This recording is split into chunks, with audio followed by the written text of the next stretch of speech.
Shalom Aleichem, aujourd'hui on va parler de votre meilleur ami. Vous avez tous un meilleur ami. Mais non, on a tous le même meilleur ami.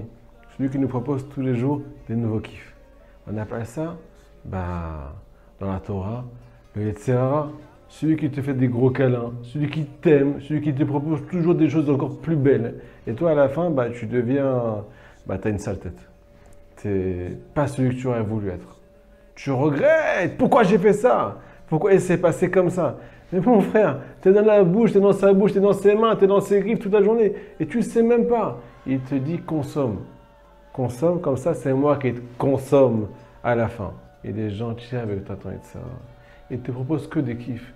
Pas de responsabilité. Va tout doucement. Ou bien, comme on va l'expliquer aujourd'hui, va très très vite. Qu'est-ce que ça veut dire aller vite? Pourquoi le Yetzer Hara s'appelle aller vite? Parce qu'il ne veut pas que tu t'arrêtes. Il veut que tu prennes aucun temps pour réfléchir. Est-ce que tu construis ta vie ou bien est-ce que tu détruis ta vie? Écoutez l'un des derniers psukim qui est marqué dans notre paracha. Nirpim atem nirpim. Pharaon, donc le symbole du mal, va dire au peuple d'Israël, vous êtes reposés. Alken, donc, qu'est-ce que vous voulez maintenant? Vous voulez faire un sacrifice à Dieu. Vous voulez vous rapprocher de Dieu, le servir, lui faire une offrande. Alors, tout simplement, on va traduire ça dans nos jours aujourd'hui. Celui qui reposait avec lui-même. Le Yetzer Hara lui dit, mais t'es trop bien là.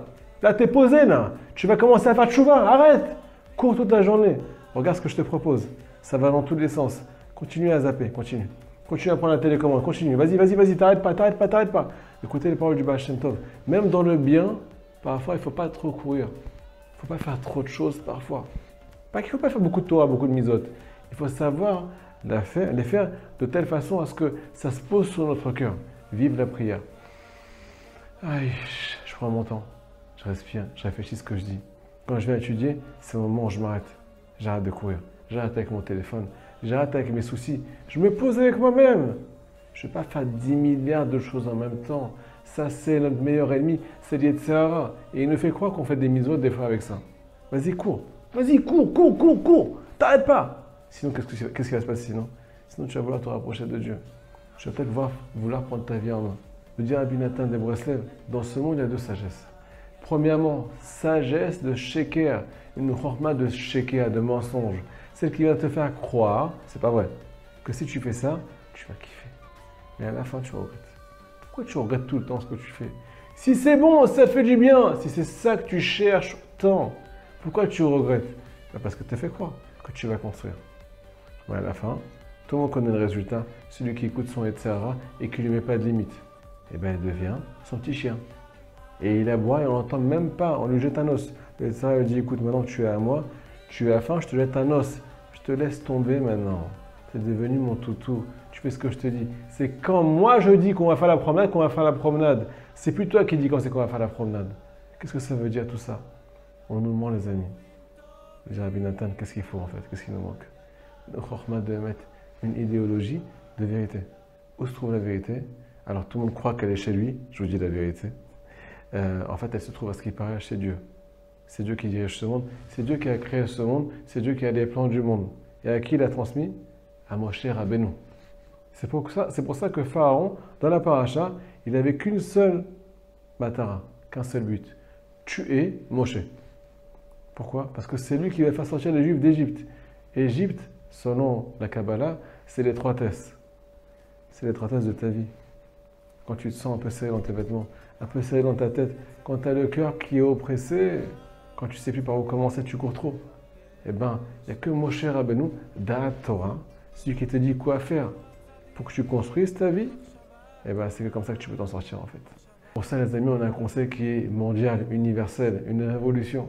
Cette révolution, elle s'appelle Isbo des doutes. Viens prendre un temps avec toi.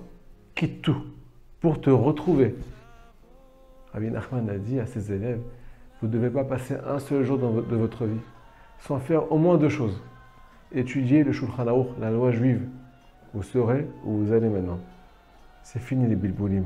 Ça c'est bien, c'est pas bien, c'est pas bien, c'est interdit. Il y a une seule Torah. Que les choses soient claires dans ta tête, tu pourras commencer à avancer.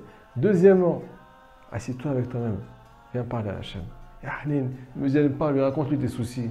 Dis-lui qu'est-ce que tu as sur le cœur et demande-lui des conseils pour pouvoir évoluer. Et surtout, arrêtez de faire des choses qui te détruisent. Ceux qui te disent consomme et à la fin qui te consomment. Ça, c'est Pharaon. Donc, on a le tzaddik qui va aussi nous délivrer de notre Égypte personnelle. Et là, on va comprendre le premier passage de la paracha, les amis. Une bombe atomique. Il est marqué, écoutez la folie. Elle est Shemot Abaim Mitzraïma.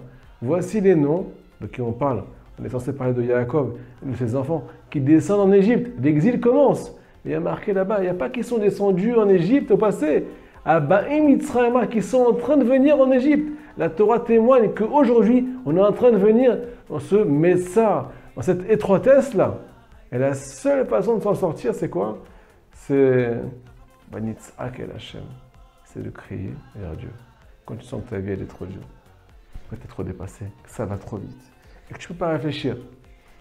Alors arrête-toi premièrement. Prends un temps, réfléchis. Deuxièmement, crie à Dieu. Des fois on pleure, ça ne marche pas. Des fois on prie, ça ne marche pas. Qu'est-ce que Hachem attend? Attends. Il attend un cri du cœur, un cri qui vient d'un désespoir profond. Et là, qu'est-ce qui se passe? Voici que le cri du Béné Israël est monté vers Dieu. Et là, il s'est dit, ah, on va la délivrer. On va leur envoyer Moshe. On attend en fait une seule chose pour te délivrer de tes problèmes. Tout ce que tu attends depuis des années, c'est un cri du cœur. Pas un cri, ah, j'ai mal. Non, un cri du cœur, du fond de ton âme. Comme quand tu fais quand tu es bien énervé, quand tu rentres à la maison. Il faut le faire de façon spirituelle, vers Hachem, et lui montrer que tu n'en peux plus. Je te promets qu'il va te délivrer. Tu vas sortir de ton Égypte personnelle, rencontrer le Moshe Rabbeinu qui va t'enseigner les chemins de la Torah pour retrouver ton vrai chemin et pour construire une vie extraordinaire. Alors ce cours est les Elo Nishmat, Shimon ben Mazel Tov. Merci pour tout ce que tu as fait pour moi. Que ton âme repose en paix. Shabbat Shalom.